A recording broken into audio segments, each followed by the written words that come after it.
ترکمان کا معرکہ ختم ہو چکا تھا یا سلطان صلاح الدین ایوبی کے کم از کم ان نائب سالاروں اور کمانڈروں کی نگاہ میں یہ معرکہ ختم ہو چکا تھا جنہوں نے الملک الصالح سیف الدین اور گمشتگین کی متحدہ افواج کو ان کی توقعات کے خلاف بے ترتیب اور بزدلانہ پسپائی پر مجبور کر دیا تھا۔ سلطان ایوبی کے فاتح کمانڈروں کے سامنے دشمن کی لاشیں پڑی تھی، زخمی تڑپ رہے تھے، مزور گھوڑے اور زخمی گھوڑے اور اونٹ زخمیوں اور لاشوں کو کچل رہے تھے۔ دشمن کے جو سپاہی بھاگ نہیں سکے تھے وہ ہتھیار پھینک کر الگ جمع ہوتے جا رہے تھے۔ بے انداز تلواریں، ڈھالیں، برچیاں، کمانیں، تیروں سے بھرے ہوئے ترکش، خیمے، فوجیوں کا ذاتی سامان جس میں نقدی اور قیمتی اشیاء بھی تھی، دور دور تک بکھری ہوئی تھی۔ سلطان صلاح الدین ایوبی اس مقام پر کھڑا تھا جو اس کے دشمن کے اتحادیوں کے سپریم کمانڈر سیف الدین غازی کا ہیڈ کوارٹر اور اس کی رہائش گاہ تھی۔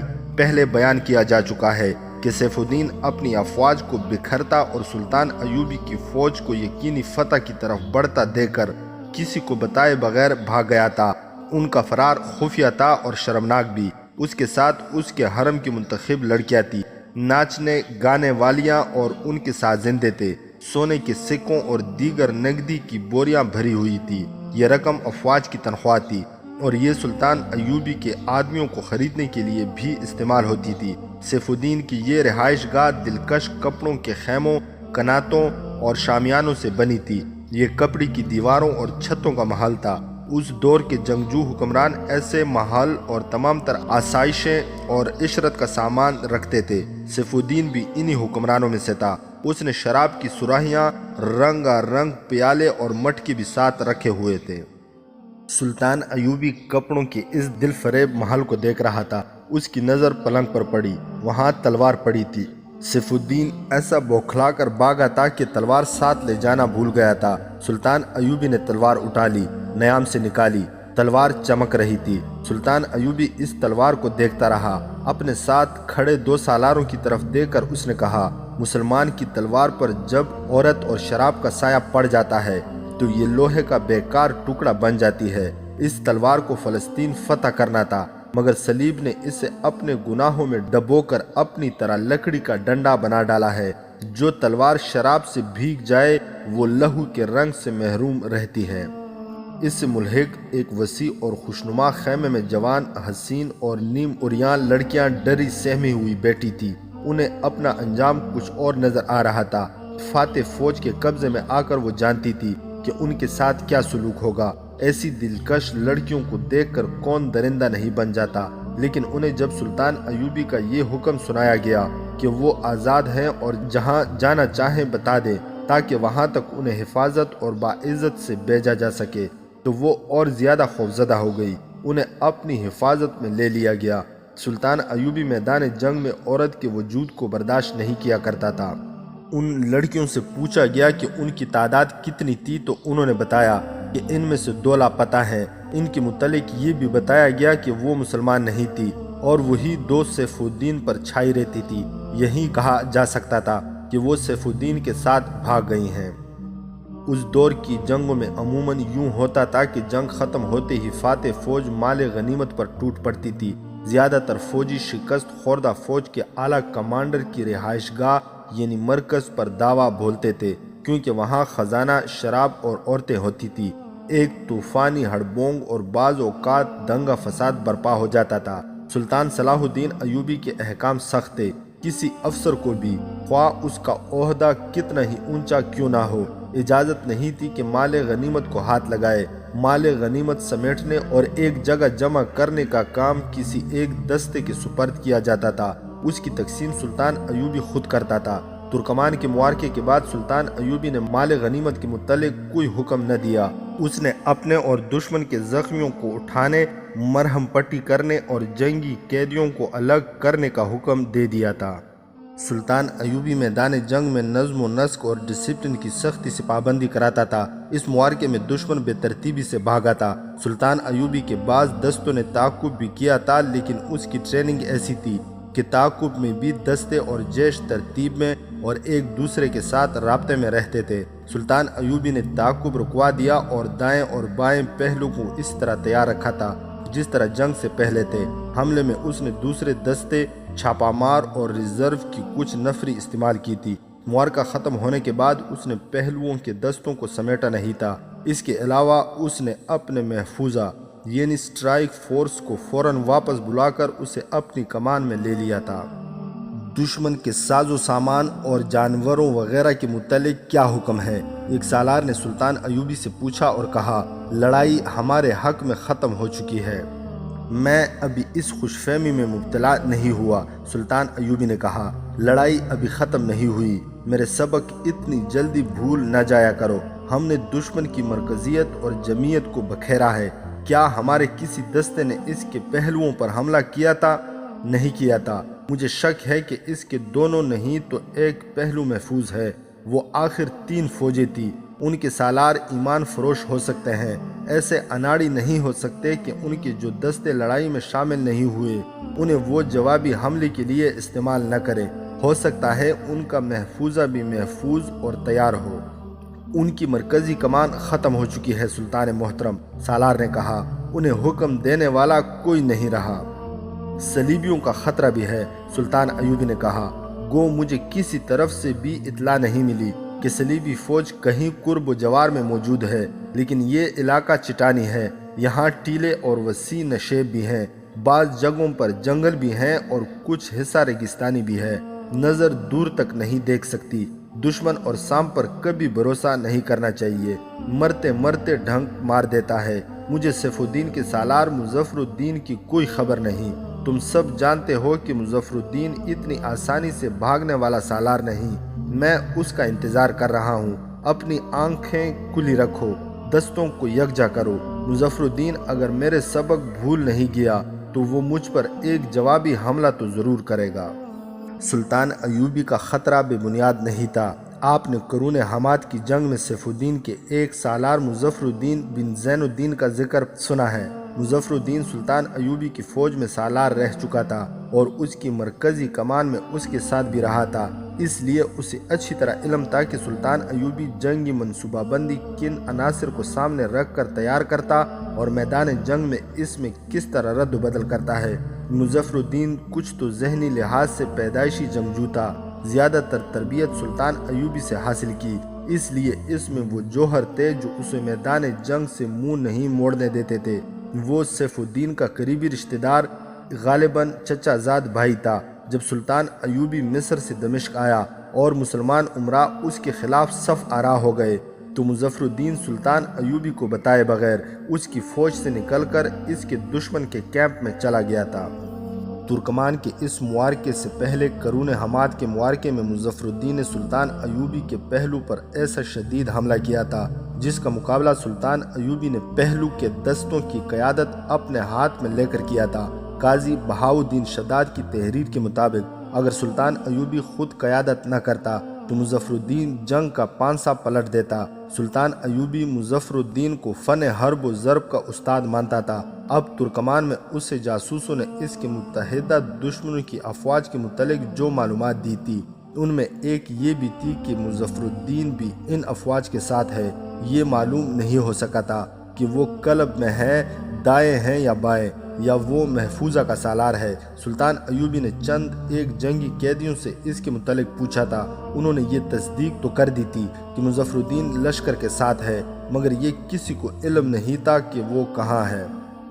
ہو سکتا ہے قیدیوں نے اس پر پردہ ڈال لیا ہو کہ مظفر الدین کہاں ہے۔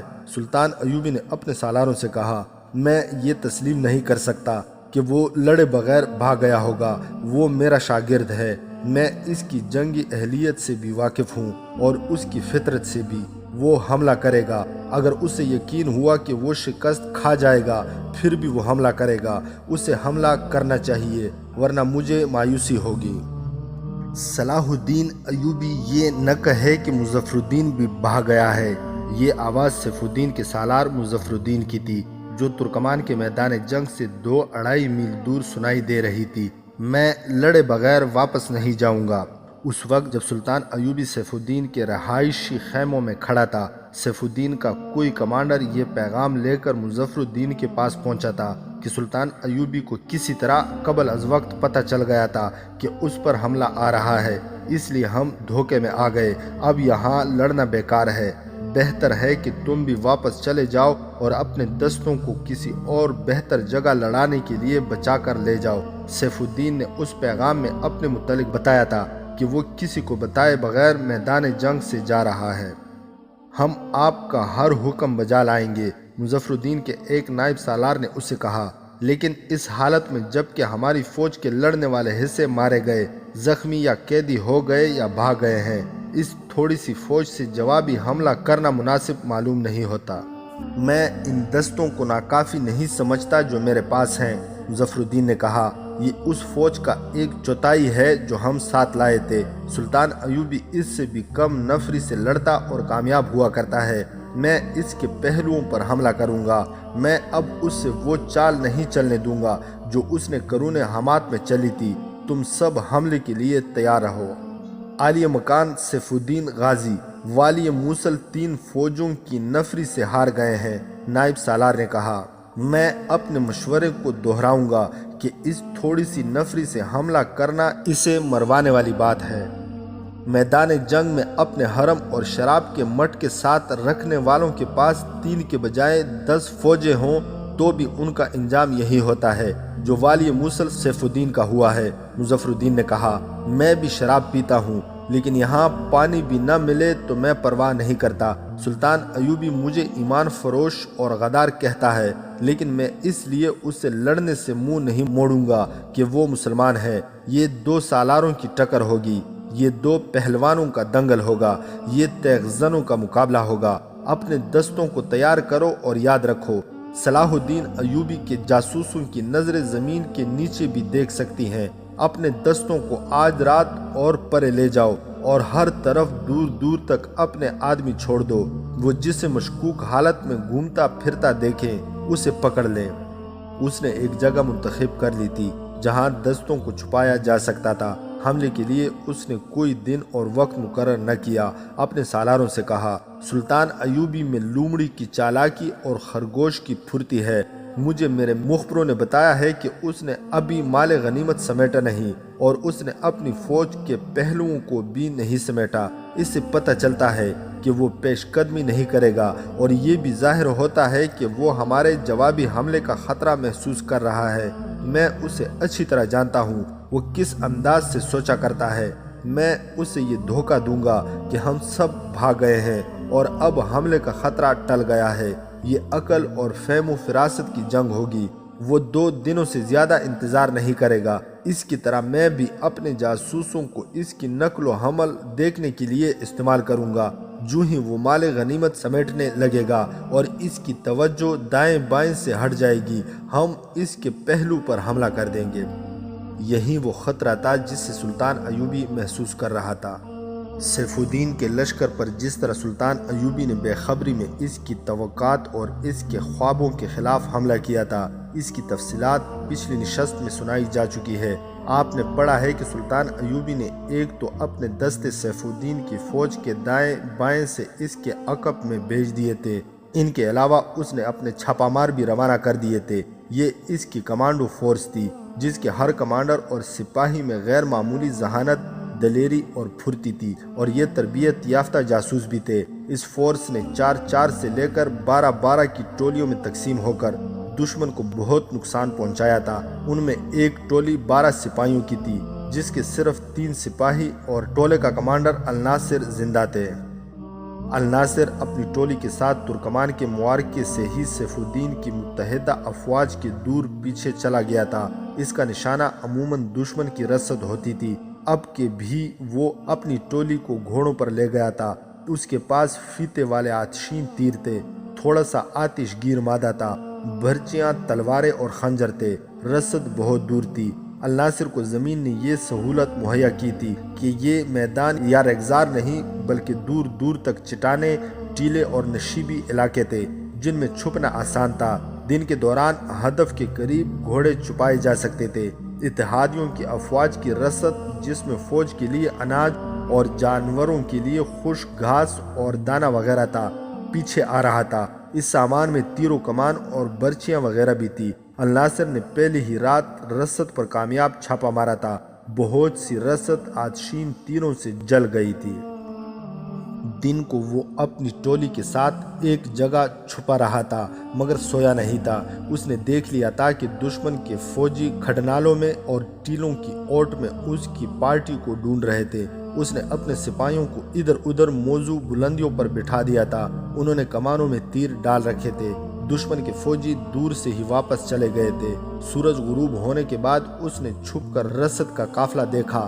قافلے نے پڑاؤ ڈال دیا تھا مگر اس رات شبخون آسان نظر نہیں آتا تھا۔ دشمن نے ارد گرد گشتی پہرے کا بڑا سخت انتظام کر دیا تھا۔ یہ پہرا پیدل بھی تھا اور گھڑ سوار بھی۔ اس کے باوجود الناصر نے شبخون کا ارادہ کر لیا۔ دشمن کی ابھی بہت سی رسد باقی تھی۔ یہ سلطان ایوبی کا ایک تباہ کن طریقہ کار تھا۔ دشمن کی رسد کو چھاپا ماروں سے تباہ کرا دیا کرتا تھا۔ اس کے لیے اس نے ایسے فوجی تیار کر رکھے تھے جو جذبے کے لحاظ سے جنونی اور خدبی تھے۔ ان کی دلیری غیر معمولی اور ذہانت اوز درجہ سپاہیوں سے خاصی زیادہ تھی۔ ان جان بازوں کی دیانت داری کا یہ عالم تھا کہ اتنی دور جا کر بھی جہاں انہیں دیکھنے والا کوئی نہیں ہوتا تھا وہ فرض شناسی کا جان بازانہ مظاہرہ کرتے تھے۔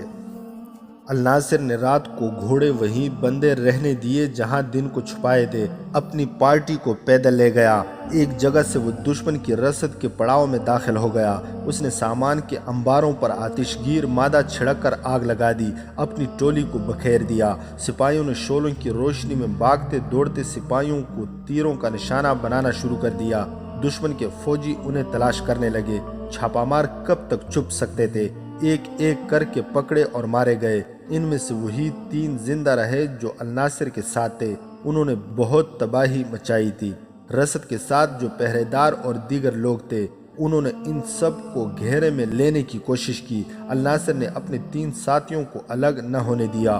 وہ شعلوں سے دور ہٹ کر اندھیرے میں گھوڑا گاڑیوں اور خیموں کی اوٹ میں چھپتے، اپنے قریب سے گزرنے والے سپاہیوں سے بچتے کسی اور ہی سمت کو نکل گئے۔ الناصر نے آسمان کی طرف دیکھا۔ اسے کوئی ستارہ نظر نہ آیا۔ چھاپا ماروں کو ستاروں سے سمت معلوم کرنے کی ٹریننگ دی جاتی تھی مگر اس رات آسمان گرد و غبار کی طرح بادلوں میں چھپا ہوا تھا۔ الناصر رسد کے پڑاؤ سے دور نکل گیا۔ اسے دشمن کی جلتی ہوئی رسد اور ساز و سامان کے شعلوں کی سرخی دکھائی دے رہی تھی۔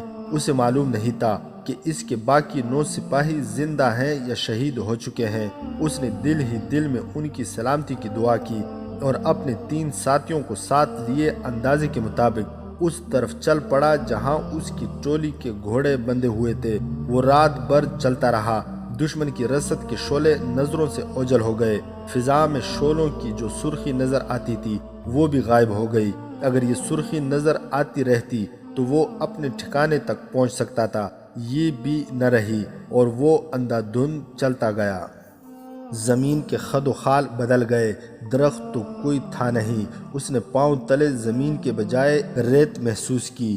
ٹیلے اور چٹانیں بھی نہیں تھی۔ ریت نے اس کے اور اس کے ساتھیوں کے پاؤں وزنی کر دیے۔ پانی اور کھانے کی اشیاء گھوڑوں کے ساتھ تھیلوں میں بندھی تھی اور گھوڑے نہ جانے کہاں تھے۔ اس نے پیاس محسوس کی۔ وہ بہت تھک گیا تھا۔ اس کے 3 ساتھی بھی پیاس کی شکایت کر چکے تھے۔ ان سب کی رفتار بھی ختم ہوتی جا رہی تھی۔ الناصر نے وہیں رک جانا اور آرام کر لینا مناسب سمجھا۔ اس کے ساتھیوں نے اس امید پر چلتے رہنے کا مشورہ دیا کہ کہیں پانی مل جائے گا۔ اس خطے میں پانی کی قلت تو نہیں تھی لیکن وہ اس خطے کے اس حصے میں جا نکلے تھے جو ریگزار تھا۔ وہاں پانی کا نام و نشان نہ تھا۔ وہ کچھ دیر اور چلے اور تھک ہار کر بیٹھ گئے۔ الناصر کی آنکھ کھلی تو اس کے 3 سپاہی بے ہوشی کی نیند سوئے ہوئے تھے۔ سورج افق سے اٹھ آیا تھا۔ الناصر نے چاروں طرف دیکھا۔ وہ ریت کی سمندر میں کھڑا تھا۔ اس کا دل ڈوبنے لگا۔ وہ تو صحراؤں میں جنا پلا اور صحراؤں میں اس نے لڑائیاں لڑی تھی۔ وہ ریگزار سے ڈرنے والا نہیں تھا۔ اس کی گھبراہٹ کی وجہ یہ تھی کہ اسے توقع نہیں تھی کہ یہاں ریگستان ہوگا۔ گھبراہٹ کی وجہ یہ بھی تھی کہ افق تک پانی کے کوئی آثار نظر نہیں آتے تھے۔ پیاس سے وہ حلق میں جلن اور چبھن محسوس کر رہا تھا۔ اپنے ساتھیوں کی حالت کا وہ اندازہ کر سکتا تھا۔ اس نے سورج کے مطابق اس سمت دیکھا جدھر ترکمان تھا۔ اسے پہاڑیوں کی ٹیڑھی سی لکیر نظر آئی۔ وہ سیدھا اس سمت نہیں جا سکتا تھا کیونکہ راستے میں دشمن کی فوج تھی۔ اس نے اپنے ساتھیوں کو جگایا، وہ اٹھے تو ان کے چہروں پر بھی گھبراہٹ کے آثار پیدا ہو گئے۔ ہم 2 دن اور بھوکے اور پیاسے رہ سکتے ہیں، اس نے اپنے ساتھیوں سے کہا، اور ان 2 دنوں میں ہم اگر منزل تک پہنچ سکے تو پانی تک ضرور پہنچ جائیں گے۔ تینوں نے اپنے اپنے خیال اور اندازے کا اظہار کیا، مگر وہ بہت دور نکل گئے تھے۔ اگر ان کے پاس گھوڑے ہوتے تو مشکل ذرا آسان ہو جاتی۔ نیند نے ان کے جسموں کو کچھ تازگی دے دی تھی۔ ساتھیوں، الناصر نے کہا، خدائے ذوالجلال نے ہمیں جس امتحان میں ڈال دیا ہے، اس میں پورا اترنا اور کوئی گلہ شکوہ نہ کرنا ہمارا فرض ہے۔ یہاں رکے رہنا تو کوئی علاج نہیں، ایک ساتھی نے کہا، پیشتر اس کے کہ سورج ہمارے سروں پر آ کر ہمیں جلانے لگے۔ چل پڑو، اللہ تعالیٰ راستہ دکھائے گا۔ وہ چل پڑے۔ سمت کا انہوں نے محض اندازہ کیا تھا، انہیں دور کا چکر بھی کاٹنا تھا۔ سورج اوپر آتا رہا، ریت گرم ہوتی گئی اور تھوڑی دور یوں نظر آتا جیسے یہ ریت نہیں پانی ہو۔ زمین سے لرزتا ہوا دھواں سا اوپر کو اٹھ رہا تھا۔ وہ چاروں صحرا کے قہر سے واقف تھے اور عادی بھی، انہیں سراب بھی نظر آنے لگے، مگر صحرا کے اس دھوکے سے واقف ہونے کی بدولت انہوں نے ہر سراب کو نظر انداز کیا۔ ساتھیوں، الناصر نے کہا، ہم ڈاکو نہیں ہیں، اللہ تعالیٰ ہمیں سزا نہیں دے گا۔ اگر ہم مر گئے تو یہ موت نہیں شہادت ہوگی۔ دل میں خدا کو یاد کرتے چلو۔ اگر کوئی ایسا مسافر مل گیا جس کے پاس پانی ہوا تو میں ڈاکہ ڈالنے سے گریز نہیں کروں گا، ایک سپاہی نے کہا۔ سب ہنس پڑے اور سب نے محسوس کیا کہ ہنسنے کے لیے بھی انہیں طاقت صرف کرنی پڑی تھی۔ پھر سورج ان کے سروں پر آ گیا، اوپر سے سورج اور نیچے سے ریت ان سب کو جلانے لگی۔ الناصر ایک جنگی ترانہ گنگنانے لگا۔ ترانہ ختم ہوا تو انہوں نے ایک آواز اور ایک لے میں لا الہ الا اللہ محمد رسول اللہ کا مترنم ورد شروع کر دیا۔ ہلکی ہلکی ہوا چل رہی تھی، ریت کے چمکتے ہوئے ذرے ان کے نقوش کو مٹاتے جا رہے تھے۔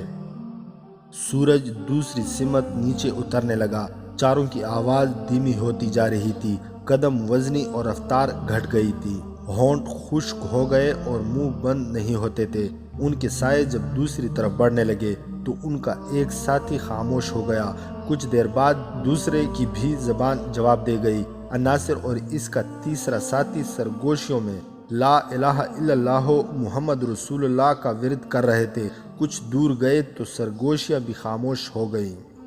ساتھیوں، الناصر نے جسم کی بچی کچھ طاقت صرف کر کے کہا، حوصلہ نہ ہارنا، ہمارے جسموں میں ایمان کی بہت نمی ہے، ہم ایمان کی طاقت سے زندہ رہیں گے۔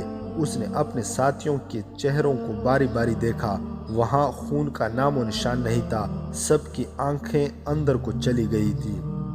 سورج غروب ہو گیا، جوں جوں شام تاریک ہوتی گئی ریت ٹھنڈی ہوتی گئی۔ الناصر نے ساتھیوں کو رکنے نہیں دیا، خشکی میں ذرا تیز چلا جا سکتا تھا، اگر وہ کوئی عام مسافر ہوتے تو کبھی کے گر چکے ہوتے۔ وہ فوجی اور چھاپا مار تھے، ان کے جسم عام انسانوں کی نسبت کہیں زیادہ صعوبتیں برداشت کر سکتے تھے۔ وہ چلتے گئے اور کچھ فاصلہ طے کر کے الناصر نے انہیں رکنے اور سو جانے کو کہا۔ صبح کاذب کے قریب الناصر جاگا، آسمان صاف تھا، ستاروں کو دیکھ کر اس نے اندازہ کیا کہ رات کتنی رہتی ہے۔ ایک ستارے کو دیکھ کر اس نے سمت طے کی اور اپنے ساتھیوں کو جگا کر انہیں ساتھ لیا اور سب چل پڑے۔ ان کی رفتار اچھی تھی مگر پیاس انہیں بولنے نہیں دے رہی تھی۔ یہ ریگستان اتنا وسیع نہیں ہو سکتا۔ الناصر نے بڑی مشکل سے یہ الفاظ زبان سے نکالے، آج ختم ہو جائے گا، ہم آج پانی تک پہنچ جائیں گے۔ پانی جو دن کو سراب تھا اندھیرے میں امید بن گیا اور وہ اس امید کی طاقت پر چلتے گئے۔ صبح کا اجالا سفید ہوا، پھر افق سے سورج ابھرا۔ ان جان باز مسافروں کو سب سے پہلا صدمہ یہ ہوا کہ پانی کی امید دم توڑ گئی۔ ریت تو نہیں تھی، زمین سخت تھی، اس میں دراڑیں پڑی ہوئی تھی، یہ پھٹی پھٹی زمین تھی، پاؤں کی جہاں ٹھوکر لگتی تھی وہاں سے ریت اور مٹی اڑتی تھی۔ 8-10 میل دور زمین سے ابھرے ہوئے ستون مینار سے نظر آتے تھے، یہ مٹی کے ٹیلے اور ریتلی چٹانوں کی چوٹیاں تھی، درخت ایک بھی نظر نہیں آتا تھا۔ زمین کی حالت بتاتی تھی کہ صدیوں سے پیاسی ہے اور یہ کسی انسان کا خون پینے سے گریز نہیں کرے گی۔ الناصر نے اپنے ساتھیوں کے چہروں کا جائزہ لیا۔ اس سے اسے اندازہ ہو گیا کہ اس کے اپنے چہرے کی حالت کیسی ہے۔ اس کے ایک ساتھی کی زبان کچھ باہر نکل آئی تھی، ہونٹوں پر ہلکی ہلکی سوجن تھی۔ یہ علامتیں خوفناک تھی۔ صحرا نے خراج وصول کرنا شروع کر دیا تھا۔ سلطان ایوبی کے اس جانباز کا خون پیاسی زمین کی بھینٹ چڑھنے لگا تھا۔ دوسرے دو سپاہیوں کی ظاہری حالت یہ تو نہیں تھی، لیکن صاف نظر آ رہا تھا کہ میناروں جیسے ٹیلوں تک نہیں پہنچ سکیں گے۔ الناصر اس کا کمانڈر تھا۔ اپنی ذمہ داری کا اسے اتنا زیادہ احساس تھا کہ اس کا دماغ اس کے قابو میں تھا۔ اس کی جسمانی حالت اپنے ساتھیوں سے بہتر نہیں تھی۔ اس نے بولنے کی کوشش کی۔ یہ اس کی قوت ارادی تھی کہ اس کے منہ سے چند الفاظ نکل آئے۔ اس نے اپنے ساتھیوں کا حوصلہ بڑھانے کی کوشش کی، مگر یہ ایک ناکام کوشش تھی۔ جوں سورج اوپر اٹھتا آ رہا تھا اور زمین کے غیر مرئی شعلے بلند ہوتے جا رہے تھے، ان چاروں کی رفتار کا اب یہ حال تھا کہ وہ قدم اٹھاتے نہیں، پاؤں گھسیٹتے تھے۔ جس سپاہی کی زبان باہر نکل آئی تھی، اس کی برچھی اس کے ہاتھ سے گر پڑی۔ پھر اس نے کمر بند سے تلوار کھول لی اور پھینک دی۔ اس نے یہ حرکات بے خیالی میں کی تھی۔ اس کے ہاتھ اپنے آپ کام کر رہے تھے اور وہ ناک کی سید میں چلا جا رہا تھا۔ یہ صحرا کا ایک ظالمانہ اثر ہوتا ہے کہ بھٹکا ہوا پیاسا مسافر نیند میں مختلف حرکات کرنے کے انداز سے اپنے جسم سے بوجھ پھینکنا شروع کر دیتا ہے۔ مختلف اشیاء پھینکنے کے بعد وہ اپنے جوتے بھی اتار پھینکتا ہے۔ وہ کہیں رکتا نہیں، چلتا جاتا اور چیزیں پھینکتا جاتا ہے۔ صحرائی مسافر جب جگہ جگہ ایسی اشیاء پڑی دیکھتے ہیں تو وہ اس توقع پر آگے بڑھتے ہیں کہ کچھ ہی دور آگے ایک لاش پڑی ہوگی یا اس بد نصیب کی ہڈیوں کا ڈھانچہ ہوگا جو راستے میں اپنی آخری متاع بکھیرتا گیا ہے۔ صحرا نے الناصر کے ایک ساتھی کو اس مرحلے میں داخل کر دیا تھا جہاں وہ دنیا کی اشیاء اور اپنے فرائض سے دستبردار ہو رہا تھا۔ الناصر نے اس کی برچھی اور تلوار اٹھا لی اور اس سپاہی سے بڑے پیار سے کہا، اتنی جلدی نہ ہار مانو میرے عزیز دوست۔ اللہ کا سپاہی مر جاتا ہے، ہتھیار نہیں پھینکا کرتا۔ اپنی عزت اور عظمت کو ریت میں نہ پھینکو۔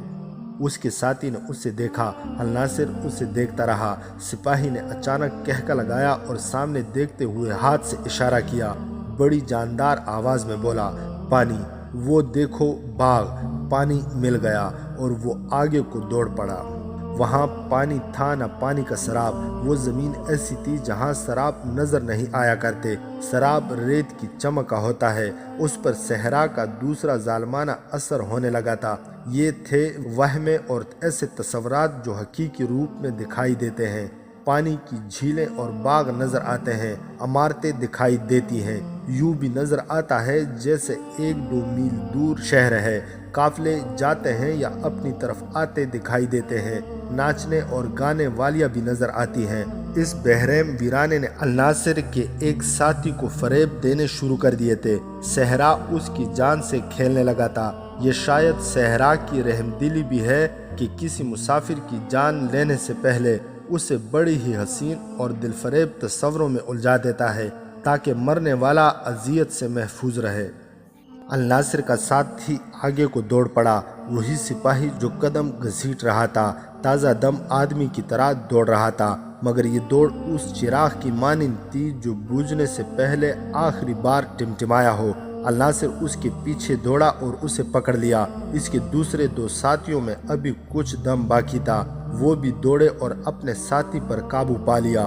وہ ان سے آزاد ہونے کو تڑپ رہا تھا اور چلا رہا تھا، چلو جھیل تک چلو، وہ دیکھو کتنے غزال جھیل سے پانی پی رہے ہیں۔ ساتھیوں نے اسے پکڑے رکھا اور وہ آہستہ آہستہ قدم گھسیٹتے چلے گئے۔ الناصر نے وہ کپڑا جو اس کے سر پر رکھا تھا اس کے چہرے پر بھی ڈال دیا تاکہ وہ کچھ دیکھ ہی نہ سکے۔ سورج سر کے عین اوپر آ گیا تھا جب ایک اور سپاہی نے بڑی ہی بلند آواز سے کہا، باغ میں رقاصہ ناچ رہی ہے، لعنت بھیجو پانی پر، چلو ناچ دیکھیں، حسن دیکھو۔ چلو دوستو، وہاں پانی مل جائے گا، لوگ کھانا کھا رہے ہیں، میں سب کو جانتا ہوں، چلو چلو۔ اور وہ دوڑ پڑا۔ جس سپاہی کو پہلے وہمہ نظر آیا تھا، اس لیے ساتھیوں نے اسے چھوڑ دیا تھا۔ وہ اپنے ساتھی کو دوڑتا دے کر اس کے پیچھے دوڑ پڑا اور چلانے لگا، رقاصہ بہت خوبصورت ہے، میں نے اسے قاہرہ میں دیکھا تھا، وہ مجھے جانتی ہے، میں اس کے ساتھ کھانا کھاؤں گا، اس کے ساتھ شربت پیوں گا۔ الناصر کا سر ڈول گیا، وہ صحرا کی صعوبتیں برداشت کر سکتا تھا، اپنے ساتھیوں کی یہ حالت اس کی برداشت سے باہر تھی، انہیں سنبھالنا اس کے بس سے باہر ہوا جا رہا تھا۔ اس کی اپنی جسمانی حالت بھی خراب ہو گئی تھی، اس کے ساتھ اب ایک ہی ساتھی رہ گیا تھا جس کا دماغ ابھی ٹھکانے تھا، جسمانی لحاظ سے وہ بے شک ختم ہو چکا تھا۔ ان کے جو دو ساتھی باغ اور رقص کے وہمے کے پیچھے دوڑے تھے، چند قدم دوڑ کر گر پڑے، انہیں گرنا ہی تھا، ان کے جسموں میں رہا ہی کیا تھا۔ الناصر اور اس کے ساتھی نے انہیں بٹھا کر اپنے سہارے لے لیا اور ان پر کپڑوں کا سایہ کر دیا، ان کی آنکھیں بند ہو گئی تھی اور سر ڈول رہے تھے۔ تم اللہ کے سپاہی ہو، الناصر نے دھیمی سی آواز میں کہنا شروع کر دیا، تم قبلہ اول اور خانہ کعبہ کے پاسبان ہو، تم نے اسلام کے دشمنوں کی کمر توڑ دی ہے، تم سے کفار ڈرتے اور کانپتے ہیں، تم شعلوں کو روندنے والے مرد مومن ہو، اس صحرا کو، پیاس کو اور سورج کے قہر کو تم کیا سمجھتے ہو؟ تم پر اللہ کی رحمت برس رہی ہے، تمہیں فرشتے بہشت کی ٹھنڈک پہنچا رہے ہیں، تمہارا جسم پیاسا ہے، روح پیاسی نہیں، ایمان والے پانی کی ٹھنڈک سے نہیں، ایمان کی حرارت سے زندہ رہتے ہیں۔ دونوں نے آنکھیں کھول دی اور الناصر کو دیکھا۔ الناصر نے مسکرانے کی کوشش کی، اس نے جذبات کے غلبے سے جو باتیں کہی تھی وہ اثر کر گئی۔ دونوں سپاہی تصوروں اور وہموں کی دنیا سے نکل کر حقیقت میں آ گئے، وہ اٹھے اور نہایت آہستہ آہستہ چل پڑے۔ صبح روانگی کے وقت انہیں ٹیلوں اور ریتلی چٹانوں کی جو ستون اور مینار نظر آئے تھے وہ قریب آ گئے، اب وہ بہت بڑے ہو گئے تھے، امید رکھی جا سکتی تھی کہ وہاں پانی ہوگا، وہاں نشیب اور کھٹنالے بھی ہو سکتے تھے۔ الناصر نے اپنے ساتھیوں سے کہا کہ وہ پانی کے قریب آ گئے ہیں اور آج شام سے پہلے پانی مل جائے گا، مگر وہ زمین اور وہ ماحول ایسی اور اتنی گرم حقیقت تھی کہ پانی کی امید شبنم کے قطرے کی طرح اڑ گئی۔ وہ ٹیلوں اور ٹیکریوں کے اور قریب چلے گئے۔ اچانک ایک سپاہی دوڑ اٹھا، وہ نعرے لگا رہا تھا، میرا گاؤں آ گیا ہے، میں سب کے لیے کھانا پکوانے جا رہا ہوں، کنویں سے میری گاؤں کی لڑکیاں پانی نکال رہی ہے۔ اس کے پیچھے دوسرا سپاہی دوڑ پڑا اور چلانے لگا، مرغابیاں! وہ دوڑتے دوڑتے منہ کے بل گرا اور ہاتھ سے مٹی اور ریت اٹھا کر منہ میں ڈال لی۔ الناصر اور اس کا تیسرا ساتھی دوڑے، ان کے منہ سے مٹی نکالی، کپڑے سے منہ صاف کیا اور اسے اٹھایا، مگر وہ چلنے کے قابل نہیں تھا۔ دوسرا سپاہی بھی گر پڑا تھا اور پیٹ کے بل رینگتے ہوئے کہہ رہا تھا، کنویں سے پانی پی لو، پھر تمہارے لیے کھانا پکواؤں گا۔ الناصر نے اپنے ہاتھ دعا کے لیے اٹھائے اور آسمان کی طرف منہ کر کے کہا، اے خدائے ذوالجلال، ہم تیرے نام پر لڑنے اور مرنے آئے تھے، کوئی گناہ نہیں کیا، کہیں ڈاکہ نہیں ڈالا، اگر کفار سے لڑنا گناہ ہے تو ہمیں بخش دے، بخش دے صحراؤں کو آگ لگانے والے خدا، میری جان لے لے، میرے خون کو پانی بنا دے، میرے ساتھی پی کر زندہ رہیں۔ انہوں نے تیرے رسول صلی اللہ علیہ وآلہ وسلم کی قبلہ اول کے غاصبوں کے خلاف لڑائی لڑی ہے، میرے خون کو پانی بنا اور انہیں پلا دے۔ اس کے ساتھی آہستہ آہستہ اٹھے اور ہاتھ آگے کو پھیلا کر یوں چلنے لگے جیسے انہیں کچھ نظر نہ آ رہا ہو، جیسے انہیں کچھ نظر آ رہا ہو جس تک وہ پہنچنا چاہتے ہوں۔ الناصر اور اس کے ساتھی نے جو ذہنی لحاظ سے ابھی ٹھیک تھا، اپنے ساتھیوں کو دیکھا تو وہ بھی قدم گھسیٹنے لگے۔ اس وقت الناصر کی آنکھوں کے آگے اندھیرا آیا اور چھٹ گیا، جیسے سیاہ گھٹا کا ٹکڑا چاند کے آگے سے گزر گیا ہو۔ اندھیرا گزرنے کے بعد اسے محسوس ہوا جیسے اسے سبزہ زار سا نظر آیا ہو، مگر اس کے سامنے ٹیلوں اور چٹانوں کے مینار اور ستون تھے۔ اس نے ایک لمحے کے لیے سبزہ دیکھا ضرور تھا، اس نے اپنے آپ کو سنبھال لیا، وہ سمجھ گیا کہ صحرا اسے بھی فریب دینے لگا ہے۔ وہ ٹیلوں کے اندر جا رہے تھے، یہ ٹیلے چوڑے تھے، کوئی اونچا تھا، کہیں کہیں کوئی ریتیلی چٹان بھی نظر آتی تھی۔ وہ اور آگے گئے تو کسی ندی یا دریا کا خشک پارٹ آ گیا، صاف پتہ چلتا تھا کہ صدیوں سے یہاں پانی نہیں گزرا۔ الناصر آگے آگے اور اس کے ساتھی اس کے پیچھے پیچھے جا رہے تھے۔ الناصر چلتے چلتے رک گیا۔ اس نے اپنے سر کو زور سے جھٹکا دیا، مگر اسے جو کچھ دکھائی دیا وہ بدستور نظر آ رہا تھا۔ خشک پاٹ کے بائیں کنارے پر ریتیلی چٹان تھی جو اوپر جا کر آگے جھک آئی تھی۔ شاید 1-2 صدیاں پہلے اس کے دامن سے پانی ٹکراتا رہا، وہاں سے یہ پانی کی ماری ہوئی تھی۔ اس کی شکل برآمدے کی سی بنی ہوئی تھی، چھت خاصی اونچی تھی اور وہاں سایہ تھا۔ اس سائے میں 2 گھوڑے کھڑے تھے اور ان کے قریب 2 جوان لڑکیاں بیٹھی تھی۔ وہ اٹھ کھڑی ہوئی، ان کے رنگ گورے اور نقش و نگار بہت دلکش تھے۔ الناصر نے ان سے دور رک کر اپنے ساتھیوں سے پوچھا، تمہیں بھی وہ 2 لڑکیاں اور 2 گھوڑے نظر آ رہے ہیں؟ اس کے 2 ساتھی جو وہموں اور تصوروں کا شکار ہو چکے تھے خاموش رہے۔ ایک نے کہا، دھند ہے، کچھ بھی نظر نہیں آ رہا، اور وہ گر پڑا۔ اس کا وہ ساتھی جو ذہنی لحاظ سے ابھی ٹھیک تھا سرگوشی میں بولا، میں انہیں دیکھ رہا ہوں۔ اللہ ہم پر رحم کرے۔ الناصر نے کہا، ہم دونوں کے بھی دماغ معاف ہو گئے ہیں، ہمیں بھی وہ چیزیں نظر آنے لگی ہیں جو حقیقت میں نہیں۔ جہنم کے اس ویرانے میں اتنی خوبصورت لڑکیاں نہیں آ سکتی۔ اگر ان کا صحرائی لباس خانہ بدوشوں جیسا ہوتا تو ہم کہہ سکتے ہیں کہ یہ تصور نہیں حقیقت ہے۔ اس کے ساتھی نے کہا، آگے چلو، سائے میں بیٹھ جاتے ہیں، یہ لڑکیاں نہیں ہمارے ذہنوں کا فطور ہے۔ مگر میں ہوش میں ہوں، الناصر نے کہا، میں تمہیں پہچان رہا ہوں، تمہاری بات سمجھ گیا ہوں، میرا دماغ میرے قابو میں ہے، میں بھی ہوش میں ہوں۔ اس کے ساتھی نے کہا، اگر ہم حقیقت میں لڑکیاں دیکھ رہے ہیں تو جنات ہوں گے۔ لڑکیاں اس طرح بے حس و حرکت کھڑی انہیں دیکھ رہی تھی جیسے بت ہوں۔ الناصر دلیر آدمی تھا، وہ آہستہ آہستہ ان کی طرف بڑھا۔ لڑکیاں غائب نہ ہوئی، وہ ان سے 4-5 قدم دور تھا جب ایک لڑکی نے جو دوسری سے عمر میں کچھ بڑی لگتی تھی دایاں بازو الناصر کی طرف کیا۔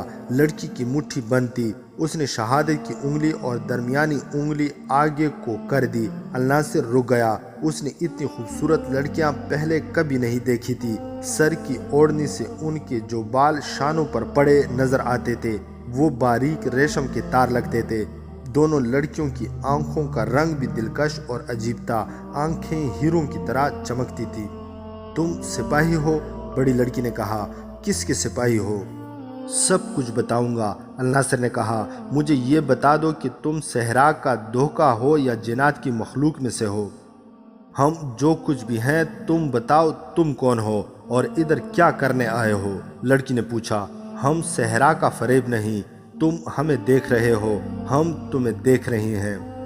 ہم سلطان صلاح الدین ایوبی کے چھاپا مار سپاہی ہیں، الناصر نے کہا، راستہ بھول کر ادھر آ نکلے ہیں۔ اگر تم جنات میں سے ہو تو تمہیں حضرت سلیمان علیہ السلام کا واسطہ، میرے ان ساتھیوں کو پانی پلا دو اور ان کے عوض میری جان لے لو، یہ میری ذمہ داری میں ہے۔